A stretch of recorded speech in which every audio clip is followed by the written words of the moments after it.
then I see Anthony.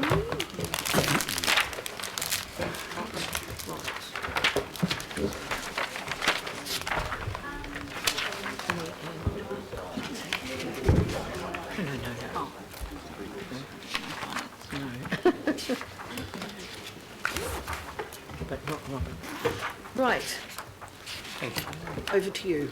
Thank you. All right, good morning. Through the chair of Probably the committee need to is... introduce yourselves to the councillors because they probably don't know. I mean, some of us know you. Anthony Akers with the Growth and Infrastructure Unit, here with David Hawkey. Yeah, I'm David Hawkey. I'm the Manager of Infrastructure and Transport Strategy. My colleague Robert Lundberg, who would have been here this morning, is ill unfortunately, so he sends his apologies.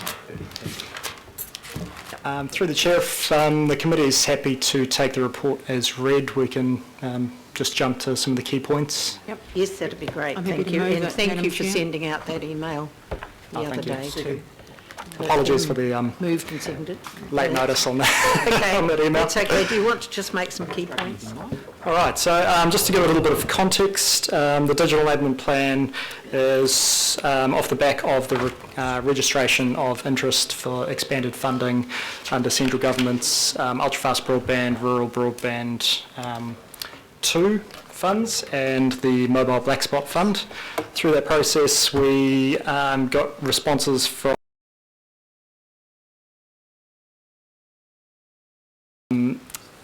those were grouped in 92 communities and then further grouped into 52 candidate areas. Under UFB2, there were 11 coverage gaps within the metropolitan urban limit around the UFB1 existing coverage, 17 additional rural communities, and then under RBI2, another 24 rural communities, and then within the mobile black spot fund, an additional 29 mobile black spots across rural Auckland.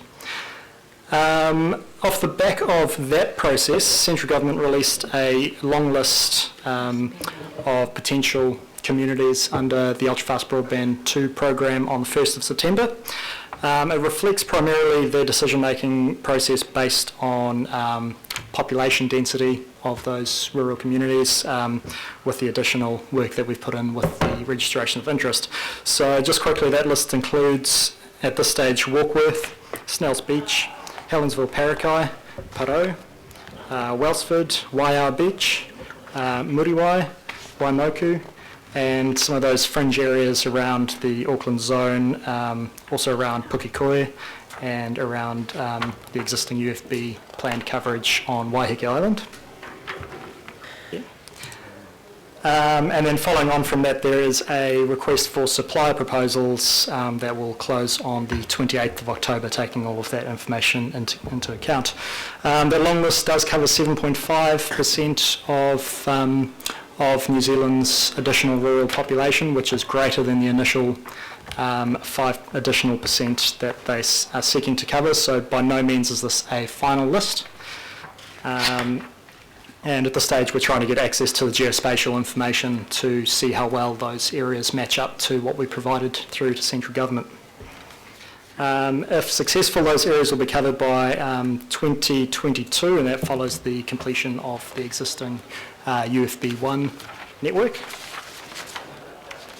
So jumping into the digital enablement plan, so this is really all about what councils can do to minimise the demand risks for suppliers installing broadband into communities.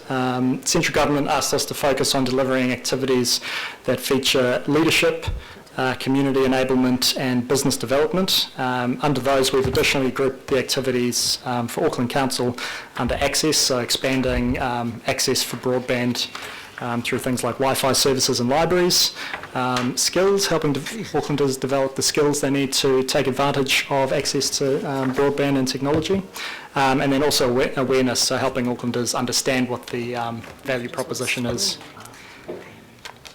And we also chose to focus on existing activities across council, so this, to be clear, does not commit any future additional funding at this stage to digital enablement activities, because there is actually a lot of really good work going on across Auckland Council's family organisations that already highlight some of the great work we're doing in this area, which is included in the Digital Enablement Plan.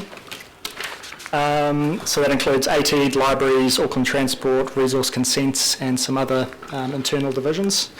The reason we went with a existing activity focus is to reduce risk for Auckland Council. It's not clear exactly how much of an impact this digital enablement plan will have on the coverage outcomes underneath those three funding programs. So it wasn't really worth committing to any new budget because we didn't know what the impact would be.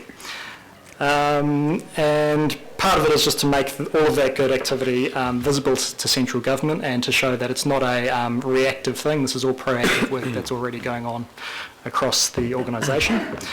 So just in terms of the processes there, so the original ROI was submitted on the 10th of July, with that long list submitted released on the 1st of September. Digital enablement plans are then due 12 p.m. tomorrow, the 18th of September. Suppliers will tender their bids by the 28th of October, and we're expecting from central government the UFB final decisions in the first half of 2016. Now, following on from that, the Rural Broadband Initiative and Mobile Black Spot funds will be announced as well, and we expect them to go through a similar process to the UFB2 funding. And then just a quick note, just to say that we won't be done following those coverage outcomes. We know that not all communities will get coverage under this funding. There simply isn't enough money being invested by central government. So we're really keen to work with rural Auckland to identify coverage gaps. And what we're doing at the moment is putting in some research around building a baseline for rural broadband in Auckland. So really looking at what the minimum speed and quality of service needs to be for rural Aucklanders to have the same opportunities as their urban counterparts, which is particularly important as services using these networks get more bandwidth intensive and require better and better infrastructure. So that's a piece of work that's just started, and there's some really good research coming out through that. We'll also be looking at things like assessing the impact of 4G wireless broadband and what impact that will have on the existing coverage outcomes that central government has put in place through the Rural Broadband 1 initiative. And so we'll be looking to fill any of those knowledge gaps, build relationships with both suppliers and communities, and then helping to broker relationships between suppliers and communities. Often we find suppliers don't know what they don't know, and council can play a really important role in bridging those two and essentially making quite visible what the issues are and where coverage needs to be. And then also reducing the risk for suppliers where possible. So some of the research I've seen so far already suggests that suppliers are more likely to develop broadband networks where they know that the communities will take those services up, and overseas, particularly in the States. We've seen that where councils have supported the adoption, that's made some really significant inroads in terms of I guess helping suppliers make those decisions about where they'll get their return on investment.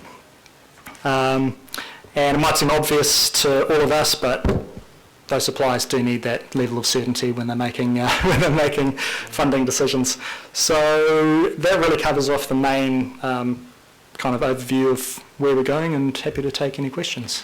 Thank you very much. And I mean, you've done an awful lot of work, you and the three of you, Robert included, and I know you've been out to various communities, and I think we've got a huge database now of what our communities need and are looking for, and if we can facilitate and enable, that's really quite good. Absolutely. So, Councillor Cashmore. Yes, thanks, Madam Chair, and I'd reconfirm your words about the work you've done here. Thanks very much. Thank you for the report, and thanks to Robert. Hope he gets well soon.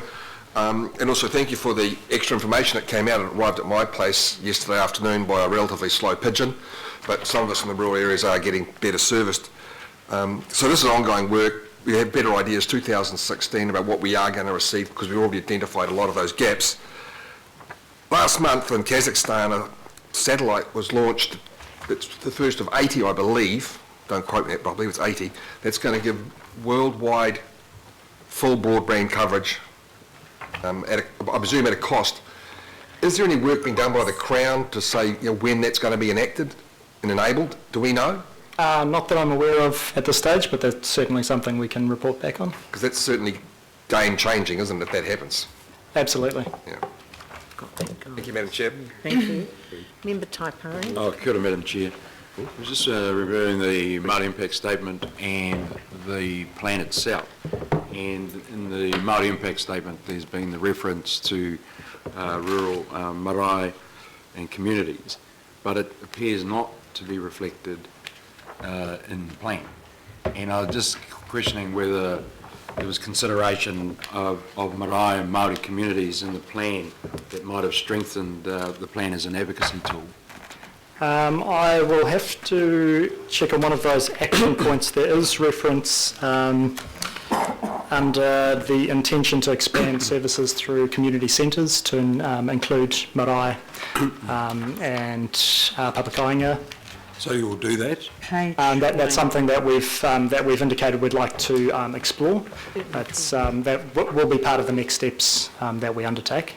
Okay. But we haven't made an explicit commitment financially at this stage because that's one of our following steps. Okay, so I was just saying that it's already been highlighted through the Māori impact statement, so work must have been done at least to get moving on that. Yep. Well, based on what you've just said then, what is the planning for future engagement with Māori? So at this stage we've met with the Secretariat of the IMSB.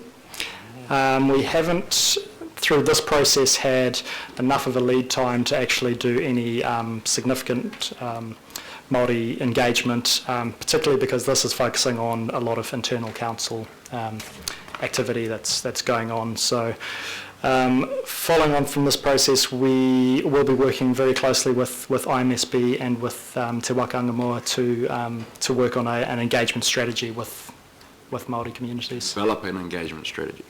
Absolutely, yes. Okay, but then you've just said earlier that you've got more work to do and yet you don't even know how you're going to go about doing it. That's something that we're taking advice on. Okay. I think we probably we could have an offline discussion, but certainly it may be at the point of putting an IMSB member on the working party. Yeah.